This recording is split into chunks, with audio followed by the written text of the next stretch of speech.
Hi students, 6th sem online ട്യൂഷന്റെ class 16 ആണ്. അപ്പോൾ നമ്മൾ കഴിഞ്ഞ ക്ലാസ്സിൽ പഠിച്ചു നിർത്തിയത് മെന്റൽ ഹെൽത്ത് നഴ്സിംഗ് 1 യൂണിറ്റ് 2 ആയിരുന്നു. അപ്പോൾ ഇന്ന് നമ്മൾ മെന്റൽ ഹെൽത്ത് നഴ്സിംഗ് 1ന്റെ തന്നെ യൂണിറ്റ് 3 സ്റ്റാർട്ട് ചെയ്യുകയാണ്. അപ്പോൾ അതിന്റെ പാർട്ട് 1 ആണ്. അപ്പോൾ നമുക്ക് ഡീറ്റെയിൽസിലോട്ട് പോകുന്നതിന് മുന്നേ ആദ്യം നമുക്ക് സിലബസ് ഒന്ന് നോക്കാം. മൂന്നാമത്തെ യൂണിറ്റിൽ പറയുന്നത് ഡയഗ്നോസ്റ്റിക് ടെസ്റ്റുകളെ കുറിച്ചാണ്. അതായത് നമ്മുടെ ഫണ്ടമെന്റൽസ് ഓഫ് നഴ്സിംഗിൽ നമ്മൾ ഹിസ്റ്ററി കളക്ഷൻ, ഫിസിക്കൽ എക്സാമിനേഷൻ, പിന്നെ മറ്റു ടെസ്റ്റുകൾ, അഡൽട്ട് ഹെൽത്ത് നഴ്സിംഗ് പഠിച്ചപ്പോൾ അവിടെ നമ്മുടെ ഓരോ ഡയഗ്നോസ്റ്റിക് ടെസ്റ്റുകൾ, ബ്ലഡ് ടെസ്റ്റുകൾ, ഈ CT, MRI, ആൻജിയോഗ്രാം, ഇങ്ങനെ കുറേ ടെസ്റ്റുകൾ പഠിച്ചു അല്ലേ. അതുപോലെ സൈക്യാട്രിയിൽ ഓരോ പേഷ്യൻറ്റിനും എന്താണ് അസുഖം, എന്താണ് അവരുടെ പ്രശ്നം എന്നറിയാൻ വേണ്ടി എന്തൊക്കെ ടെസ്റ്റുകൾ ചെയ്യുന്നു, അതാണ് നമ്മൾ ഈ ഒരു ചാപ്റ്ററിൽ പഠിക്കുന്നത്. അതിൽ ഏറ്റവും പ്രധാനമായിട്ട് ചോദിക്കുന്ന ഒരേ ഒരു ക്വസ്റ്റ്യൻ മെന്റൽ സ്റ്റാറ്റസ് എക്സാമിനേഷൻ ആണ്. ഒന്നുകിൽ മെന്റൽ സ്റ്റാറ്റസ് എക്സാമിനേഷൻ എന്ന് പറഞ്ഞ് ചോദിക്കും, ഇല്ല എങ്കിൽ മിനി മെന്റൽ സ്റ്റാറ്റസ് എക്സാമിനേഷൻ എന്ന് പറഞ്ഞ് ചോദിക്കും. ഓക്കെ, അത് രണ്ടുമാണ് സാധാരണ ചോദിക്കാറുള്ള ക്വസ്റ്റ്യൻസ്. എന്നാൽ ഇതിൽ കൂടാതെ എങ്ങനെയാണ് ഇതിൽ ഹിസ്റ്ററി കളക്ട് ചെയ്യുന്നത്, എന്തൊക്കെ ഹിസ്റ്ററി കളക്ഷൻസ് നടത്താറുണ്ട്, അതുകൂടാതെ ഓരോ ഡിസീസിന് എന്തൊക്കെ ഇൻവെസ്റ്റിഗേഷൻസ് ചെയ്യാറുണ്ട്, ഇതൊക്കെ നമ്മൾ ഈ ഒരു ചാപ്റ്ററിൽ പഠിക്കുന്നുണ്ട്. അപ്പോൾ ഇതിൽ പ്രധാനമായിട്ട് നിങ്ങൾ കോൺസെൻട്രേറ്റ് ചെയ്യേണ്ട ഇത്ര കാര്യം മാത്രമേ ഉള്ളൂ. അത് കഴിഞ്ഞ് ബാക്കിയുള്ളത് നമ്മൾ ഓരോ ഡിസീസസ് പഠിക്കുമ്പോൾ അവിടെ ഓരോ ടെസ്റ്റുകൾ, എന്തൊക്കെ ടെസ്റ്റുകളാണ് ചെയ്യുന്നത്, അതെങ്ങനെയാണ് ചെയ്യുന്നത് എന്നുള്ള ഡീറ്റെയിൽസ് നമ്മൾ അവിടെ കോൺസെൻട്രേറ്റ് ചെയ്യുന്നതായിരിക്കും.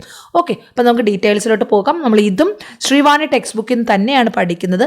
It's very very very important topic, mental status examination. ഇവിടെ നോക്കാം, ഇതിനകത്ത് നിങ്ങൾക്ക് ഈ ഒരു ചാപ്റ്ററിൽ നമ്മുടെ ശ്രീവാണി ടെക്സ്റ്റ് ബുക്കിൽ ഈ ഒരു മെന്റൽ സ്റ്റാറ്റസ് എക്സാമിനേഷൻ അല്ലെങ്കിൽ അതിന് മുന്നേ ഹിസ്റ്ററി കളക്ഷന് മുന്നേ ആയിട്ട് നഴ്സിംഗ് പ്രോസസ്സ് കൊടുത്തിട്ടുണ്ട്. ഓൾറെഡി നഴ്സിംഗ് പ്രോസസ്സ് എല്ലാവരും ഫണ്ടമെന്റൽസ് പഠിച്ചിട്ടുള്ളതാണ്. അപ്പോൾ ആ സെയിം തന്നെയാണ് ഇവിടെ സൈക്യാട്രിയിൽ വരുന്നത്. അതുകൊണ്ട് പ്രത്യേകിച്ച് വീണ്ടും പഠിക്കേണ്ട കാര്യമില്ല, നിങ്ങളുടെ സിലബസിൽ അത് മെൻഷൻ ചെയ്തിട്ടുമില്ല. അപ്പോൾ ഇവിടെ നമ്മൾ നോക്കാൻ പോകുന്നത് അസസ്മെന്റ് അല്ലെങ്കിൽ history collection and mental status examination ആണ്. Method of assessment in psychiatry എന്തൊക്കെയാണ് വരുന്നതെന്ന് നോക്കാം. ഫസ്റ്റ് വൺ, ഹിസ്റ്ററി ടേക്കിംഗ്, പേഷ്യൻറ്റിൻ്റെ ഹിസ്റ്ററി കളക്ട് ചെയ്യണം. Second part mental status examination. This part is very very important, 5 mark 10 mark question.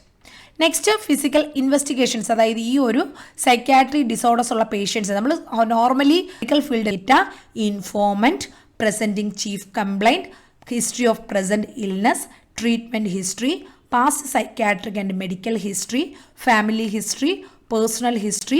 Personal ഹിസ്റ്ററിയിൽ തന്നെ perinatal history, childhood history, educational history, play history, emotional problems during adolescence, puberty, obstetrical history, occupational history, sexual and marital history, premorbid personality. Premorbid പേഴ്സണാലിറ്റിയിൽ interpersonal റിലേഷൻഷിപ്പിനെ കുറിച്ചും, use of leisure ടൈമിനെ കുറിച്ചും, predominant മൂഡിനെ കുറിച്ചും, attitude to self and അതേഴ്സിനെ കുറിച്ചും, attitude to work and റെസ്പോൺസിബിലിറ്റീസിനെ കുറിച്ചും, റിലീജിയസ് ബിലീഫ്സ് ആൻഡ് മോറൽ ആറ്റിറ്റ്യൂഡ്സിനെ കുറിച്ചും, ഫാൻറ്റസി ലൈഫിനെ കുറിച്ചും, അവരുടെ ഹാബിറ്റ്സിനെ കുറിച്ചും നമ്മൾ കളക്ട് ചെയ്യണം. അപ്പോൾ ഇത്രയുമാണ് history collection. Next, history collect ചെയ്ത് കഴിഞ്ഞാൽ നമ്മൾ ഫിസിക്കൽ എക്സാമിനേഷൻ ചെയ്യുന്നതിന് പകരം ഇവിടെ എന്ത് ചെയ്യുന്നു, മെൻ്റൽ സ്റ്റാറ്റസ്, നമ്മൾ നോർമലി മെഡിക്കൽ സർജിക്കൽ നഴ്സിംഗിൽ ഫിസിക്കൽ എക്സാമിനേഷൻ ചെയ്യുന്നു. ഇവിടെ സൈക്യാട്രിയിൽ അല്ലെങ്കിൽ മെൻ്റൽ ഹെൽത്ത് നഴ്സിംഗിൽ മെൻ്റൽ സ്റ്റാറ്റസ് എക്സാമിനേഷനാണ് നമ്മൾ ചെയ്യുന്നത്. Mental status examination.